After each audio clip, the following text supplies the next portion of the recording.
A vampire who owns a private pilot's license. He has a small plane. He flies in and out of desolate airports, attacks his victims, and flies off again and look for his next unsuspecting victim. He sleeps in the belly hole of his plane, and that's his flying coffin, as you will. And the story is about a tabloid reporter, Richard Dees, just chasing this guy down to get the story. Richard Dees, of course, thinks this is a psycho who thinks he's a vampire, because vampires really don't exist in the real world. But of course, this is Stephen King's world. And a lot of things happen there. Stephen King is all about character. You know, I mean, the horror, of course, is important, but it starts with the character, and the characters lead you to the horror. And Miguel, of course, plays, you know, Richard Dees, who's like this aging tabloid reporter who his biggest fear is that he's losing it, that he doesn't have anything left. And he stumbles onto this story that ultimately, you know, changes his life.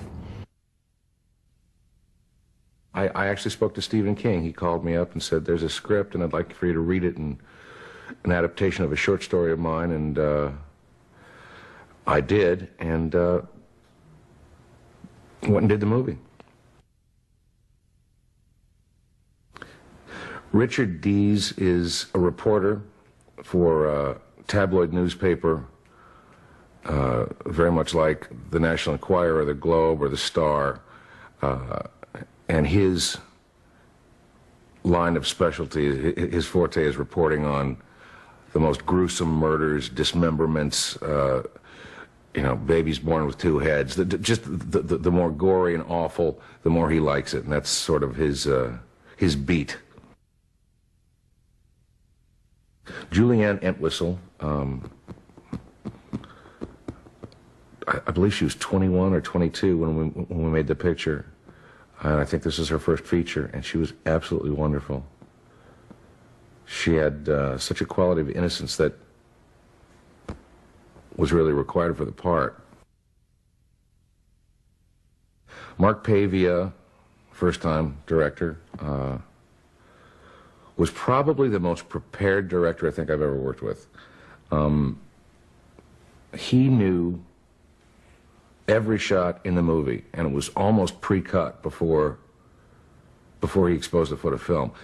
The character I play, Katherine Blair, is a terrific, amazingly written female character. She's very strong, and it was a gift. It was really a gift for an actress, because I went from one extreme to the other. I mean, you don't see a lot of strong female characters, especially in genre pictures. You know, they scream and run away, or, you know, or get saved. And nobody does any saving of Katherine Blair. You know, she doesn't need it. Miguel Ferrer is absolutely brilliant. I think he's just terrific.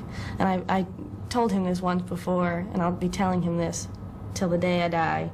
I was so pleased and so blessed, felt so blessed, that my first moments on a screen are with him.